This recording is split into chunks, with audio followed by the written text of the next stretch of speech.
사도행전 10장 33절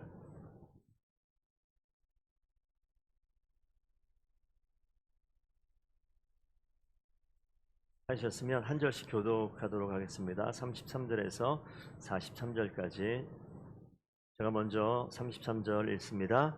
내가 곧 당신에게 사람을 보내었는데 오셨으니 잘하였나이다. 이제 우리는 주께서 당신에게 명하신 모든 것을 듣고자 하여 다 하나님 앞에 있나이다. 베드로가 입을 열어 말하되 내가 참으로 하나님은 사람의 외모를 보지 아니하시고 각 나라 중 하나님을 경외하며 의를 행하는 사람은 다 받으시는 줄 깨달았도다. 대신 예수 그리스도로 말미암아 화평의 복음을 전하사 이스라엘 자손들에게 보내신 말씀 곧 요한이 그 세례를 반포한 후에 갈릴리에서 시작하여 온 유대에 두루 전파된 그것을 너희도 알거니와 하나님이 나사렛 예수에게 성령과 능력을 기름 붓듯 하셨음에 그가 두루 다니시며 선한 일을 행하시고 마귀에게 눌린 모든 사람을 고치셨으니 이는 하나님이 함께 하셨음이라. 우리는 유대인의 땅과 예루살렘에서 그가 행하신 모든 일의 증인이라. 그를 그들이 나무에 달아 죽였으나 하나님이 사흘 만에 다시 살리사 나타내시되 모든 백성에게 하신 것이 아니오 오직 미리 택하신 증인 곧 죽은 자 가운데서 부활하신 후 그를 모시고 음식을 먹은 우리에게 하신 것이라. 우리에게 명하사 백성에게 전도하되 하나님이 살아있는 자와 죽은 자의 재판장으로 정하신 자가 곧 이 사람인 것을 증언하게 하셨고 읽습니다. 그에 대하여 모든 선지자도 증언하되 그를 믿는 사람들이 다 그 이름을 힘입어 죄사함을 받는다 하였느니라. 아멘. 성도 여러분 잘 오셨습니다. 네, 뭐가 문제가 있어요? 요아실의 스피커 그 뒤에 베이비 룸이라고 있는 거 켜주시면 돼요. 혹시 알아요? 보세요.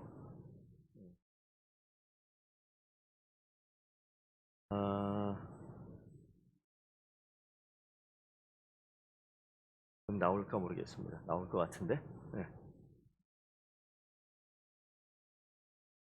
네, 다시 한번 집중하시고 제가 직접 사역을 하면서 만나 뵌 분은 아니지만 그 내수동교회 박희천 목사님이라고 이미 은퇴하셔서 85세, 90세 사이 나이쯤 되실 거예요. 그런 목사님 계신데 저뿐만이 아니라 모든 사람이 존경을 합니다. 그분은 몰라도 혹시 그 옥하는 목사님, 그 옥하는 목사님 사실 이제 대학부 때 그 박희천 목사님 밑에 있었던 그래서 냅송교회에서 이름 대면 알 수 있을 만한 한국 교회 아주 유능한 큰 교회가 아니더라도 그런 영향력 있는 그 목회자가 많이 나왔어요. 그 목사님이 설교를 20분 해요. 20분 넘는 설교는 못하는 설교라고 얘기해요. 예, 길면 25분 해요. 그래서 제가 내숭교회를 인천을 오기 전에 한 6개월 다녔는데 한 달에 한 번 설교를 하시는데 11시 예배인데 가서 예배가 끝나면 담임 목사님 지금 있는 담임 목사님이 오시면 12시 가까이 끝나는데 박희천 목사님만 오시면 11시 40분 45분에 모든 예배가 끝나요. 그래서 그 모습을 보고 나도 한번 해볼까. 그래서 근데 그 목사님의 설교 짧은 것보다 뭐가 중요하냐면 성경을 한 650번 이상 보셨대요. 그래서 설교 내용을 나중에 한번 박기천 목사님께서 한번 찾아서 보시면 나오겠지만 그냥 성경 말씀이 왔다 갔다 하면서 설교를 하시는데 야 못하겠다. 시간이 지나면 가능할지 모르겠지만 그래도 마음을 다해서 정성을 다해서 정말 꼭 전해야 될 말씀을 어떻게 전할까 이제 그런 고민을 하면서 저도 좀 짧게 설교를 좀 해야겠다 이런 생각을 했는데 잘 될지 모르겠습니다.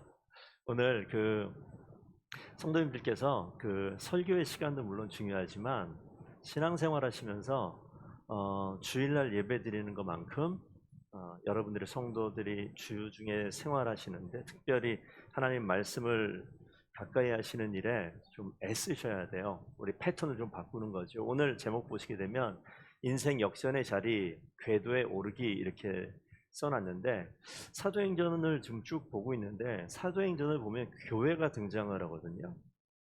교회가 등장을 어떻게 하는가를 지금 계속 살펴보고 있습니다. 그런데 오늘 궤도에 오른다고 했는데 저기 네이버나 이런 데 사전 찾아보시면 궤도 찾으면 이렇게 나옵니다. 궤도는 중력과 같은 구심력에 의해서 타원 운동을 하는 물체 운동 경로를 의미한다. 달이 지구 주변에 도는 궤도가 있죠. 지구가 당기는 그런 끌어당기는 힘 때문에 그래요. 태양이 끌어당기는 힘 때문에 태양 주변에 뭐 지구뿐만이 아니라 이렇게 도는 궤도가 있어요. 그래서 우리 인공위성을 쏘게 되면 인공위성이 어떤 궤도에 올라가지 않으면 이게 더 넘어가도 안 되고 덜 가도 안 되는 딱 그 위치에 가야 되는 게 있어요.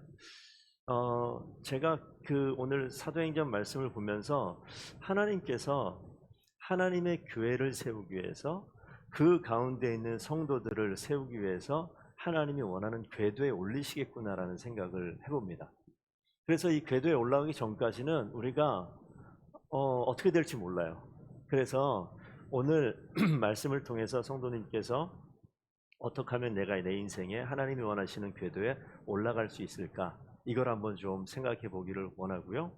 그래서 오늘 지도를 한 2개만 좀 볼 텐데 이 지도 보시면 이스라엘 지도인데 뭐 여기 있는 이 네모 박스를 확대하게 되면 이렇게 되어지는데 이게 예루살렘이에요. 사도행전 말씀 보시게 되면 예수님께서 승천하시면서 예루살렘에 머물러 있으라고 이야기하고 약속한 성령을 주시겠다고 얘기했는데 그러고 난 다음에 예루살렘에 머물러 있던 성도들이 성령이 임한 다음에 흩어질 수밖에 없는 일이 있다라고 말씀을 드렸죠. 박해 때문에. 그래서 흩어지기 시작하는데 어디로 갑니까? 곳곳으로 가요. 여기는 요빠라는 곳이고 여기가 가이사랴고 여기가 가사라고 이야기하는데 여긴 사마리아, 유대가 여기 있고 여기가 사마리아입니다. 예루살렘과 유대와 사마리아와 땅끝까지 이르러 내 증인이 되리라 이렇게 말씀하시는 이 내용을 보시게 되면 그래서 오늘 다 보지는 않지만 오늘 여기 예루살렘에서 지금 교회가 만들어지고 유다와 오늘 나와 있는 10장 말씀이 가이사랴에 있는 고넬료가 등장을 하는데 오늘 이 모양만 딴 것 말고 예루살렘에서 퍼져나가는 모양만 좀 보시면 좋겠어요. 다음 화면을 봐도 이건 조금 더 지도를 축소해서 나온 건데 여기가 예루살렘이고 아까 화살표 이쪽이 가이사랴가 되겠고 여기가 가사는 어디냐면 7집사 중에 2번째 나왔던 빌립이 이디오피아 내시를 만나러 갔던 곳이 여기 있는 이 가사예요. 원래는 사마리아에 있다가 사마리아에서 성령께서 말씀하셔서 가사로 내려가는 그래서 아래쪽으로도 내려가고요 위쪽으로도 올라가고 여기가 페니키아라고 우리가 역사에는 페니키아 나오는데 성경에서는 베니게 이렇게 써 있어요. 이 페니키아가 베니게 지역이고 더 올라가면 여기 나중에 안디옥이라고 이게 시리아인데 성경에는 수리아라고 얘기 나와 있고요. 우리가 이야기하는 시리아가 그 시리아 맞습니다. 다메섹이라고 하는 다마스커스가 여기 있고요. 어떤 그 단어가 익숙하실지 모르겠지만 영어로는 그냥 다마스커스, 다메섹이고 시리아는 수리아고 안디옥은 뭐 안디옥 똑같습니다. 그래서 이렇게 복음이 퍼져나가는 이 장면들을 잠깐 보는 거예요. 그런데 이 예수님께서 교회를 확장시키는데 교회가 언제 확장되냐면 생명이 시작되면서부터 교회가 확장이 돼요. 생명이 태어나니까 움직인다 보시면 됩니다. 생명이 태어나면 그때부터 생명은 자라는 거예요. 그래서 예수 그리스도로 인해서 생명이 시작되어지니까 자라나기 시작하는 거예요. 그래서 확장됩니다. 오늘 이 주보를 잠깐 좀 보시면서 따라오시면 좋겠어요. 그래서 유대인과 이 교회가 생기니까 유대인과 교회가 갈등이 있기 시작하는 거예요. 왜 유대인과 교회가 갈등이 있을까? 갈등의 원인을 보면 예수님이 등장하면서부터 교회와 유대인은 갈등이 시작됩니다. 생명이 태어나면서부터 갈등이 시작되어져요. 임신을 경험하고 출산을 경험하신 우리 집사님들께서는 생명이 들어오니까 나와 이 생명이 부딪히는 갈등이 있죠. 입덧도 하고 애가 막 차기도 하고 뭐 그러면 이게 살아있는 게 보이잖아요. 그래도 많이 들었죠. 언제가 편하다? 뱃속에 있을 때가 편하다. 태어나오면 어떻게 됩니까? 지금 저렇게 될 수밖에 없어요. 막 돌보지 않으면 감당이 안 되는 그런 상황. 그래서 이 생명이 그래서 막 퍼져나가는 거죠. 그래서 저는 이 생명이 언제부터 시작되느냐? 예수님이 등장하니까 시작되어지는데, 예수님이 등장해서 시작되느냐? 아니요. 예수님을 만난 사람들이 거기서부터 생명이 시작되어지는 걸 봐요. 그래서 예수님 만난 사람들이 모여지게 되면서 그게 교회가 되거든요. 그래서 예수님 없는 교회는 존재할 수가 없어요. 예수님 없는 삶은 시한부 인생이다 보면 맞습니다. 그래서 우리가 태어났지만 우리가 이제 80, 90을 넘기는 분들이 그렇게 많지 않고 100세를 넘기는 분은 정말 많지 않아요. 안녕, 들어가라. 저렇다고요. 막 천방지축으로 다닌단 말이에요. 생명이 있는 걸 보는 거예요. 그래서 여기 보시게 되면 시한부 인생이라는 게, 우리는 인생을 뭐 당연히 살다가 죽는 게 당연하다 보지만 성경에서 예수님을 만나게 되어지면 생명이 거기서 끝이 아니다라고 이야기를 하잖아요. 그러니까 우리의 인생은 시한부가 아니라 영원한 인생이 되는 거죠. 그런데 하나님을 알지 못하면, 예수를 만나지 못하면 시한부 인생으로 사는 거예요. 그래서 예수님을 만나게 되는 사람은 예수님과 동행을 한단 말이죠. 그래서 우리 성도님들께서 우리 더본교회에서는 시간이 지나면서 생명이 자라게 되면 변해야 될 모습을 제가 이 밑에다가 써놨는데, 양육하는 교재도 나오지만 3C라고 써놨어요. 뭐냐면 우리가 다 겪는 겁니다. 이 영어로 C, 컨텍스트라는 것은 내 삶의 이러한 상황들을 이야기하는 거예요. 우리가 살다 보면 삶에 부딪혀지는 여러 가지 주변의 일들이 있잖아요. 이 컨텍스트예요. 때가 되면 아이가 이제 학교를 가고, 때가 되면 아이가 졸업을 하고, 때가 되면 우리 자녀가 학교만 가고 졸업만 합니까? 결혼도 하고. 우리 결혼 앞둔 가정을, 자녀들을 두시는 집사님 좋으시죠? 좋은 것과 더불어 이것도 해야 되고 저것도 해야 되고, 이게 삶의 정황이에요. 이런 것들이 벌어진단 말이에요. 이건 누가 겪어요? 예수 믿는 사람이나 예수 믿지 않는 사람이나 다 겪어요. 그런데 예수의 생명 있는 사람은 다른 게 하나 있습니다. 이런 삶의 정황은 예수 안 믿는 사람도 다 겪는 거예요. 애들 시 보내고 장가 보내야 되고, 내가 노후를 준비해야 되고, 건강을 지키기 위해서 이것도 하고 저것도 해야 되고, 원치 않는 사건 사고가 벌어지고 다 있는 일이에요. 그런데 예수를 만난 사람들은 예수의 생명이 이 가운데 있기 때문에 그 상황에서 예수님께서 나에게 주시는 메시지가 있어요. 그게 두 번째 C, 뭐냐면 챌린지예요. 하나님 말씀을 왜 봐야 하냐면 이 생명이 천방지축으로 날뛰는 게 아니라 자란다고요. 주님의 생명이 이 가운데서 자라면서 우리에게 생명이 생명다운 일들을 할 수 있게끔 하시는데, 뒤에 얘기가 성령 하나님이에요. 성령께서 우리에게 도전하세요. 말씀을 펴서 말씀을 볼 때 하나님이 원하시는 도전의 말씀이 있어요. 예수 안 믿어도 이런 삶을 경험합니다. 예수 믿어도 이런 삶을 경험해요. 그때 생명 있는 자는 예수님께서 이 가운데 도전을 하는 거예요. 그래서 우리 성도가 함께 모였을 때 이 공동체 가운데 반드시 해야 될 일이 뭐냐면 내 삶의 정황들을 드러내세요. 예전에 청년부에 사역을 할 때 청년들 모임이 있어요. 모임이 있으면 함께 모여서 뭐 하냐면 지난주 어떻게 지냈는지 속으로 모임을 하잖아요.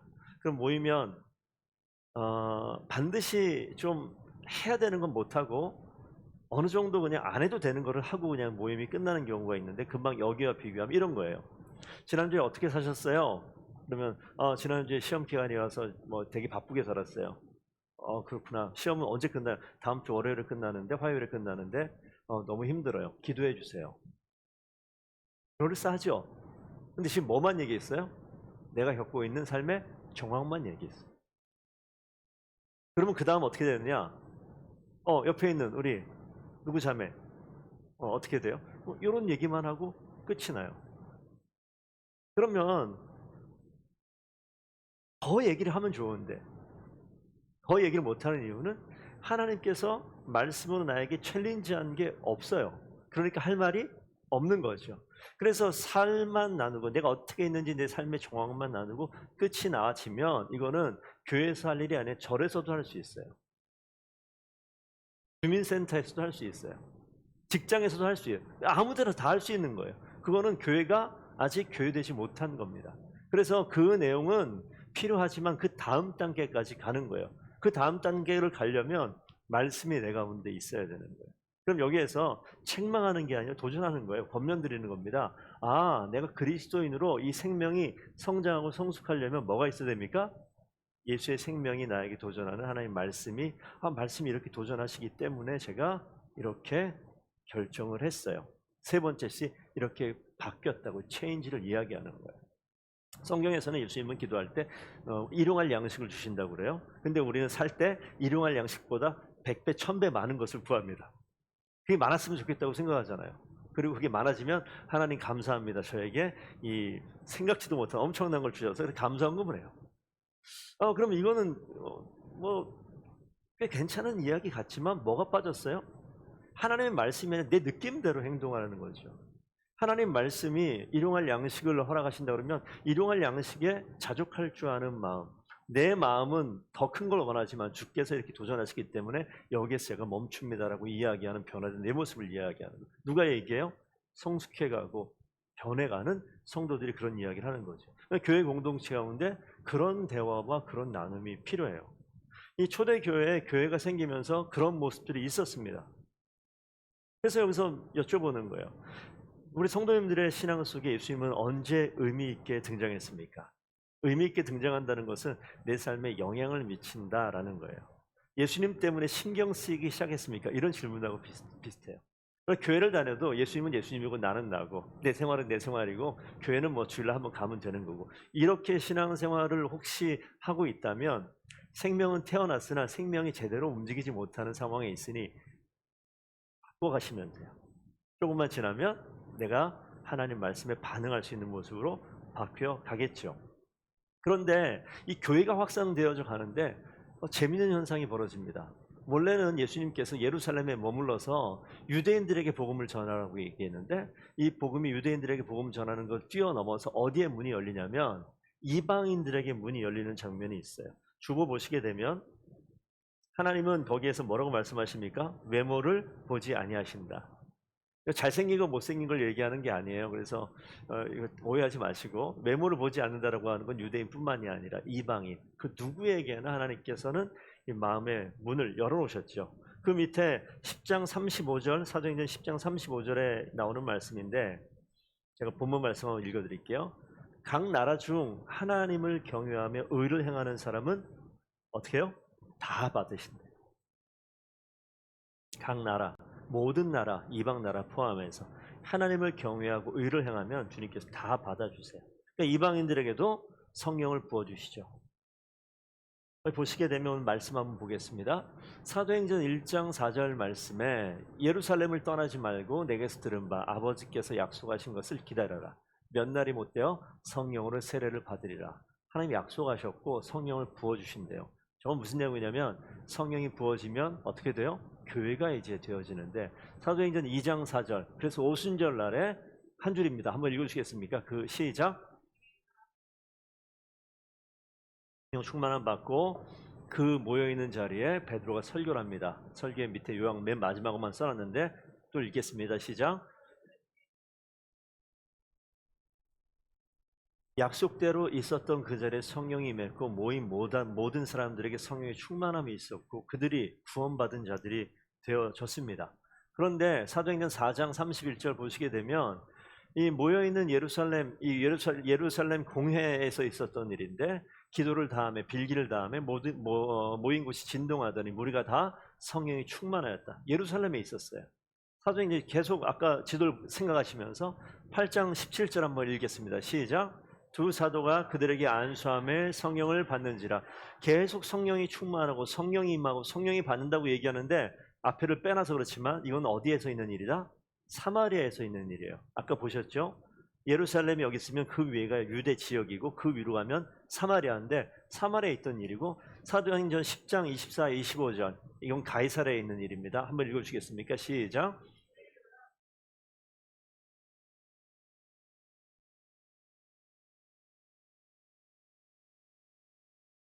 예, 우리가 고넬료라는 이탈리아, 그러니까 로마의 백부장인데 경건한 사람이라고 성경에 등장을 해요.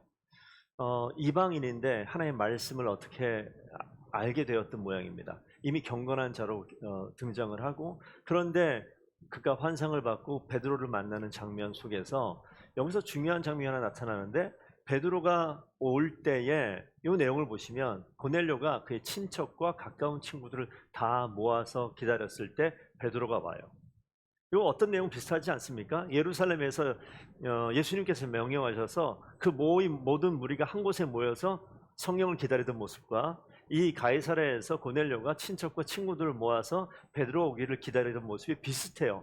그런데 동일한 사건이 뭐냐면 그 이방 땅에도 성령이 임했고 성령이 임하면서 교회가 시작되어지는 모습이 등장을 합니다. 주보에 기록해놨는데 하나님이 이 땅을 창조하시면서 아담에게 다스리라고 명령하셨어요. 사탄은 아담을 넘어뜨리고 다스림의 권한을 상실하게 만들죠. 근데 예수님께서 오셔서 그 사탄을 깨뜨리고 다스림의 권한을 회복시키십니다. 그래서 하나님께서 땅을 회복시키고 교회로 이 땅을 다스리게 만들어요. 교회 안에 누구를 통해서 성령이 임한 구원받을 자를 통해서 이 땅이 하나님 나라로 충만하게 될 수 있도록 만드시는 게 하나님의 계획이에요. 그래서 성령의 기름 부음 받은 자들이 반드시 다른 삶을 살게 됩니다. 그런 사람 모인 곳이 교회예요. 그래서 여기서 우리 한 가지 생각해 봐야 될 게 우리 성도들께서는요. 그냥 주일날 교회 예배 참석하는 것 이게 신앙생활을 잘하는 거라고 생각하시면 안 되고요. 이 자리에 와서 왜 와 있느냐? 하나님이 주시는 생명을 공급받는 거예요. 그 생명대로 살아가는 삶의 방향을 정하는 겁니다. 그리고 계속해서 하나님께 주시는 말씀을 그러면 교회에서만 공급받을 수 없잖아요. 일주일에 한 번 가지고 어떻게 우리 일주일에 한 끼 밥을 먹고 일주일을 노동할 수 없잖아요. 할 수 없어요. 하루에 한 끼 먹어도 쉽지 않습니다. 그러니까 우리가 매일매일 주님이 주시는 새로운 생명을 살리는 방법이 따로 있어요. 열심히 사는 것이 아니라 바른 방법으로 사는 겁니다. 주님이 주신 생명을 공급받으며 사는 것이 그리스도인이 살아가야 될 삶의 방식이죠. 그런데 여전히 우리가 아담의 생명이 인생과 교회를 다스리고 있는 사람이 있어요. 반대로 예수의 생명이 교회와 인생을 다스리는 사람이 있다고요. 이 생명이 우리 가운데 있는데 여러분 잘 생각하셔야 돼요. 이게 지금 궤도에 올라오기까지 애쓰셔야 됩니다. 우리 교회 공동체는 그래서 우리가 하나님이 원하시는 구원의 궤도에 예수 그리스도의 생명의 영향을 받으면서 이 궤도에 천천히 그 궤도를 이탈하지 않고 돌 수 있도록 올라가게 하기 위해서 애쓰는 곳이 뭐냐? 이 교회예요. 그 공동체입니다. 그래 우리가 힘을 다해서 함께 기도하고 아직 모자라면 밀어주고 넘쳐가면 끌어당겨서라도 이 궤도에 정착할 수 있도록 만드는 것이 교회 공동체예요. 그리고 작게는 우리 가정입니다. 그래서 가정 가운데 부모님들이 해야 될 역할, 교회 가운데 성도들이 해야 될 역할은 살펴봐야 돼요. 우리 형제가 자매가 이 궤도 밖으로 벗어나진 않았는지 아직 못 미치지는 않았는지 그래서 이것을 계속해서 살피고 돕고 기도하고 애쓰고 정성을 다하고 물질을 끄집어내놓고 시간을 드러내고 이런 일들이 반드시 좀 필요하죠. 그런 일들이 이 교회 공동체 가운데 있었어요.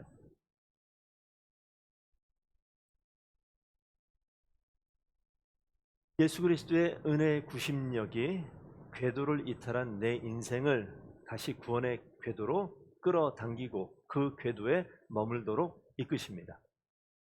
오늘 이 주보의 세 번째 다락 보시게 되면 경건한 이방인 고넬료, 이 고넬료가 왔을 때 베드로의 설교가 사도행전에서 몇 번 반복이 되어지는데 내용이 거의 똑같아요. 그런데 생명을 살려낼 때 되어지는 설교예요. 그래서 제가 주보에 이 밑에 부분에 3분의 1을 할애해서 설교를 그대로 옮겨놨습니다. 고넬료는 겉으로 보기에 모든 사람들이 집에서 기도하는 자, 구제를 실천하는 자, 괜찮은 사람이에요. 괜찮은 신앙인으로 보입니다. 주님께서 명한 모든 것을 듣고자 하는 자세도 갖추고 있는 사람이에요. 그래서 가이사랴에 베드로를 초청했을 때 그때 보면 베드로가 설교한 내용을 밑에 적어놨습니다. 성경에도 나와 있는 내용인데 나사렛 예수께서 예수에게 하나님이 성령과 능력을 부으셨다. 잘 한번 보세요. 두 번째, 그 예수님이 성령과 능력을 받으신 후에 두루 다니시면서 선한 일을 행하시고 마귀에 눌린 자를 고치셨어요. 근데 예수님께서 그 유대인들의 손에 죽임을 당하시죠. 예수님이 죽으셨지만 사흘 만에 하나님이 다시 살리셨고 그 살아나신 예수 그리스도의 우리가 증인이다라고 하는, 여기 우리는 베드로와 예루살렘에서 왔었던 사람들이에요. 부활하신 주님은 부활하셔서 예수님께서 명령을 하세요. 이 명령이 너무너무 중요한데 이렇게 기록되어 있습니다. 백성에게 이 말로 전도하라. 백성에게 이 말로 전도하라. 부활하신 예수님께서 이 말씀하셨대요. 전도하래요. 백성에게. 무슨 내용을? 그 밑에 있습니다. 하나님께서 산자와 죽은 자의 재판장으로 예수님을 정하셨다. 이 내용을 전하라는 거예요. 재판장이랍니다. 재판장. 핵심 뭐예요? 예수 믿는 사람들이 다 그 이름을 힘입어 죄 사함을 받는다. 이게 핵심인데, 저를 보시죠. 재판, 여기 법원에 뭐 가보실 일이 없겠지만 재판하는 재판장이라 생각하면 재판 장소면 여기가 지금 재판관이 딱 앞에 있어요. 이 재판관이 있으면 바로 앞에 누가 있겠습니까? 검사도 있겠고 여기 변호사도 있을 것이고 여기 사람이 있을 거예요. 우리가 흔히 죄를 지은 피의자라고 얘기하는데 여기 사람이 있어요. 근데 이 사람이 지금 중요한 게 뭐냐면 이 사람이 지금 죄인이란 말이에요. 그런데 이 사람을 재판을 누가 해요? 여기는 재판장이에요. 그런데 이 사람을, 이 재판장과 이 사람이 보통 관계가 아니에요. 분명히 죄가 있는 거 다 아는데 이 재판장이 뭐 했습니까? 이 사람의 죄를 어떻게 했다고요? 대신 없애주신 거예요. 이 죄를 대신 치르신 거라고요. 그냥 죄를 들고 나오게 되면 분명히 죄에 대한 대가를 물어야겠지만 이 재판장 되신 예수께서 오늘 아까 핵심 뭐라고요? 예수 믿는 사람이 다 예수를 힘입어서 죄 사함을 받았다고 얘기하잖아요. 이미 이 재판하러 오는 이 자리에 올 때 이 사람은 죄인이었으나 이미 죄가 없는 상태로 오는 거예요. 그걸 누가 재판합니까? 죄를 용서하신 주님께서 재판하신다고요. 그래서 예수를 알고 예수를 믿게 되어지면 어떻게 되냐고요? 재판의 자리에 산자나 죽은 자나 모든 사람들이 다 마지막 때에 재판의 자리에 설 텐데 그 자리에서 예수께서 뭐 하십니까? 그 재판을 판결하는 재판장의 자리에서 이 사람의 죄를 판정하시는 거예요. 그 죄가 있어요, 없어요? 없게끔 판정하시는 일을 하신다고요. 근데 그걸 누가 알아요? 아무도 모르는데 오늘 예수께서 오셔서 그 일을 행하시는 거예요. 그러니까 교회가 생겨날 때 주님께서 우리에게 말씀하시는 게 뭐냐면 우리가 몰랐던 생명을 자꾸 보여주시는 거예요. 우리가 몰랐던 생명을 알게 하시는 거예요. 그래서 그 밑에 있는 말씀 좀 보시겠습니다. 밑에 주보에 죄인이 나를 죄 없다고 선언하실 재판장이 계셔요. 죄인이 나를 죄 없다고 선언하실 재판장이 계십니다. 내 죄를 대신 지신 분이 예수님이시고 그가 재판장이시기 때문에 그렇습니다. 여러분, 이게 우리가 한 게 아무것도 없잖아요. 저를 좀 보시죠. 한 게 아무것도 없는데 이 내용을 아셔야 돼요. 그래서 우리가 잘 이해가 안 되고 잘 받아들이지 못하고 정말 법 없이도 살 수 있을 만한 이 착한 사람들이 어떤 일 합니까? 이걸 잘 못 받아들여요. 화면 잠깐 숨겨주셔도 됩니다. 정말 선량한 사람들이 예수 믿는 게 참 어렵다고 이야기를 합니다. 왜요? 아니 내가 뭐 죄가 있다고 내 죄를 무슨 내가 언제도 죄 없었는데 라고 이야기하는 것 때문에 그런데 정말 주님께서 원하시는 것이 무엇이냐면 이걸 알게 하는 거예요. 한 번도 예수에 대한 이야기를 알지 못하고 듣지 못하고 또 예수에 대한 이야기를 들어도 내가 선량하고 뭐 아무런 잘못 없이 의미 있게 산다고 생각하는 사람들은 주님이 우리의 죄를 용서해 준다라고 이야기할 때 거기에 대해서 마음을 잘 열지 못합니다. 그럼 그때 어떻게 하시겠어요? 저도 전도라는 것을 많이 해보지 못했지만 전도할 때 제일 어려운 분들이 그런 분들이에요. 다가가서 말씀을 전했는데 예수 그리스도 세상에는 모든 사람은 죄인입니다라고 얘기할 때 저 죄인 아닌데요 이렇게 이야기하면 그 죄를 내가 억지로 만들 수도 없고 거기서 머뭇거릴 때가 있는데 아니요, 그러거나 어러거나 뭐 우리가 논리적으로 이 죄를 자꾸 드러내려고 할 필요 없이 중요한 게 한 가지 있어요. 그냥 이야기하는 거예요. 예수의 생명에 대해서 한번 듣는 거 너무 중요합니다. 주님께서 이 땅을 고치시고 주님께서 이 땅에 있는 죄인된 자들에게 생명 허락하신다고 말씀하시는 이 말씀을 스쳐 지나가듯 그냥 한번 듣는 것이 정말 중요해요. 하나님께서 그 인생을 바꾸실 텐데 아직까지 왜 그게 안 받아들여지느냐? 저는 그런 생각을 해서 오늘 설교를 준비하면서 인공위성을 쏠 때 우리나라가 인공위성 쏘다가 실패한 게 한두 번이 아닌데 궤도에 올라가다 떨어진 적도 있고 올라가지도 못한 적이 있는데 이거 어떻게 될까? 이거 누가 이 일을 감당할까? 우린 복음을 전할 때 그 인생을 구원하는 자는 우리가 아니라 누가 구원하십니까? 하나님께서 구원하세요. 어떤 자는 심고요. 어떤 자는 물을 뿌리고요. 어떤 자는 거두는 일이 있어요. 여러분이 하는 한 번의 작은 한마디 이 전도의 이 메시지가 어떻게 돼요?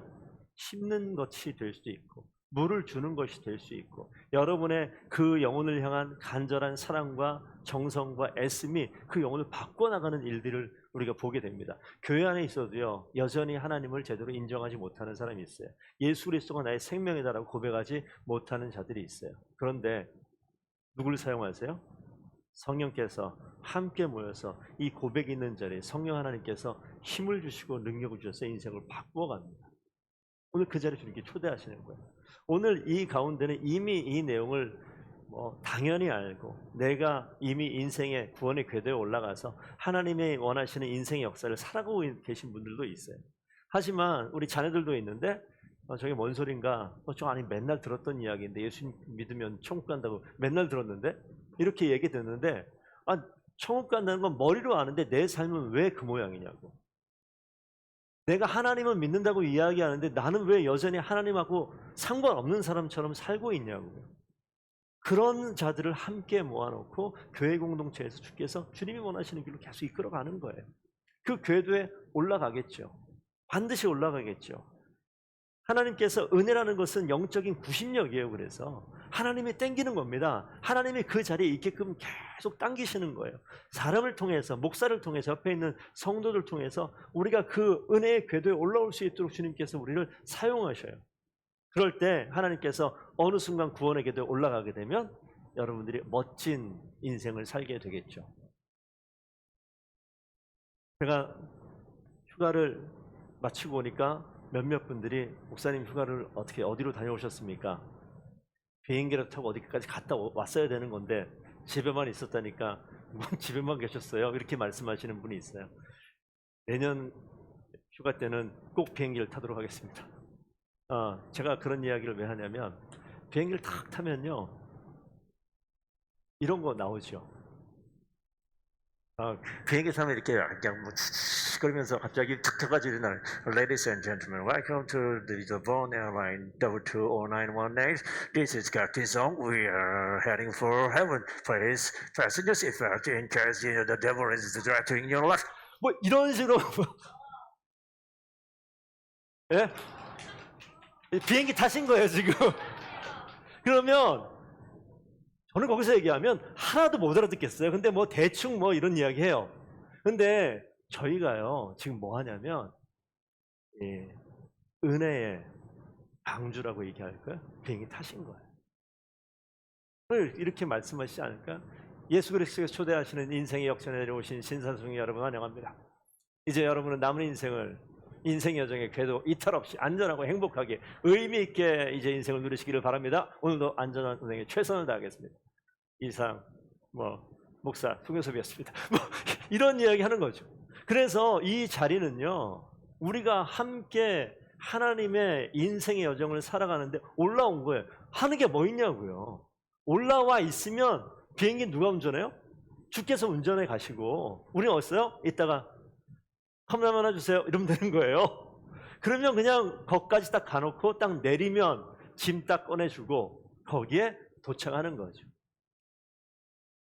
누가 올라갑니까? 아무나 올라가요. 주님께 초대하셨다. 아무나 올라오는. 예수 그리스도 이름 들어봤는데요. 나 아는데요. 나 믿는데요. 라고 얘기하면 오케이 너 타. 라고 탑승시키는 거예요. 그래서 그 궤도에 올라가서 하나님께서 원하시는 그 인생을 살게 되는 거죠. 성도님들 부탁입니다. 저는 자격이 좀 모자란 것 같은데요. 저는 아직 목사님 저는 아직 아무리 봐도 아니에요. 예, 아니에요. 저도 아직 아니에요. 어떻게 보면. 그런데 주님께서 뭐라고요? 이 궤도 올려놓으세요. 그럼 가는 거예요. 이 갈 때 이 가는 여정 동안에 하나님께서 정말 좋은 사람들, 먼저 주님을 아는 사람들 다 모아놓고 어떻게 합니까? 이 길을 함께 갈 수 있도록 하시는 거예요. 그게 교회의 공동체. 그게 여러분들이 있어야 될 자리인 줄로 믿습니다. 오늘 더분교회가 그런 이 구원의 방주와도 같은 역할을 하는 그런 교회가 되기를 원하고요. 제가 또 그런 일들을 또 잘 감당하되 여러분들께서도 이제 주님께서 주시는 삶의 정황 가운데 주님 주신 도전을 붙들고 삶이 어떻게 변할 것인가 이 고민하면서 사시는 귀한 하나님의 백성 다 되기를 축복드리겠습니다. 오늘은요 마지막 찬양을 오늘 아까 했었던 찬양 맨 마지막 거 있을 겁니다.